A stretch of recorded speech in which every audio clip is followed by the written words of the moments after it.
Hello friends, आज क्यों आबार चले एलाम मिष्टि आर एकटा सकाल निये।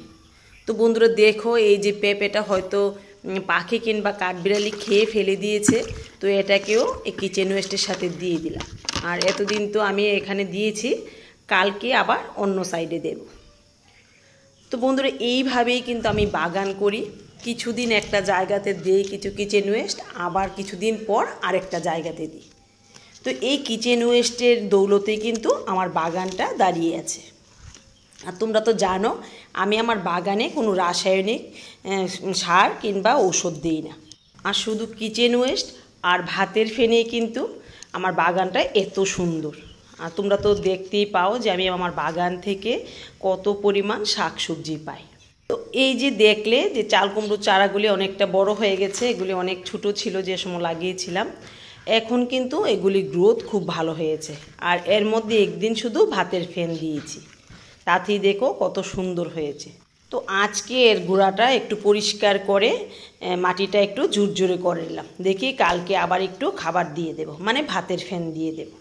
আর দেখো এই বস্তাগুলি থেকে আগাছাগুলি একটু পরিষ্কার করে নিলাম। আর এর মধ্যে কিছু লাল শাক আর ডাঁটা শাকও আছে, এগুলি বেশি একটা ভালো নয়, তো খাওয়া যেত, যেহেতু আমি কালকে লাল শাক খেয়েছি আজকে আর নেব না এগুলিকে ঘরে, এগুলিকে গাছের গোড়াতে দিয়ে রাখবো, তাতেও কিন্তু একটা ভালো খাবার তৈরি হবে।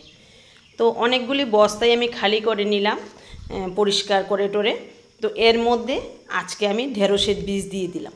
আর প্রত্যেকটা বস্তাতে আমি 2টা করে ঢেঁড়সের বীজ দিচ্ছি, কারণ অনেক সময় দেখা যায় যে বীজগুলি ফুটতে চায় না। তো 2টা দিলে একটা তো হবে, আর 2টা হলে একটা ফেলে দেব।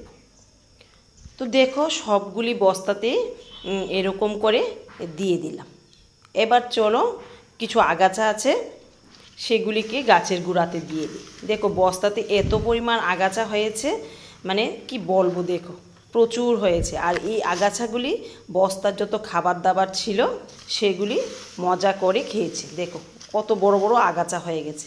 তো প্রতিদিনই তুলবো বলে আর তোলা হয় না, কারণ সময় করতে পারি না। আজকে সবগুলিকে তুলে ফেললাম। তো এবার দেখো চলে এলাম হারভেস্টিংয়ে। এই যে বেগুনগুলি দেখো অনেকটা বড় হয়ে গেছে, আর বৃষ্টির কারণে কয়েকটা বেগুন পচেও গেছে। কালকেও একটা বেগুন ফেলেছি, একদম মাটিতে লেগে পুরোটাই পচে গেছে। তো দেখো আজকেও গাছ থেকে ভালোই বেগুন পেয়ে যাব। আর তোমরা তো জানো এই গাছটা আমার অনেক পুরনো, তারপরও দেখো কত সুন্দর বেগুন হচ্ছে এই গাছটা থেকে। আর দেখো অনেকগুলি বেগুন পেয়ে গেলাম। তো এবার চলে এলাম ঝিঙে গাছের কাছে। আর যেহেতু প্লাস্টিকে আমি বেঁধে রেখেছি তেমন একটা খেয়ালও করিনি, ঝিঙেগুলি কিন্তু অনেকটা বড় হয়ে গেছে। তো আজকে এখান থেকে পেয়ে যাব ভালোই কয়েকটা ঝিঙে।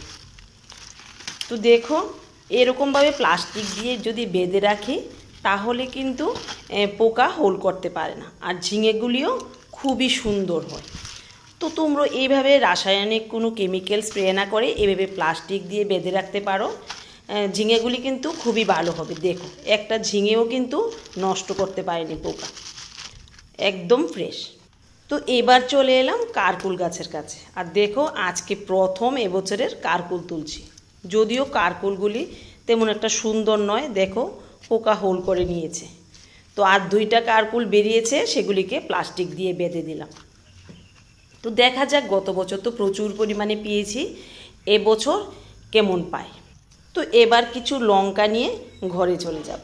তো ঠিক আছে বন্ধুরা, দেখা হবে অন্য দিন অন্য আরেকটা হারভেস্টিংয়ের সাথে।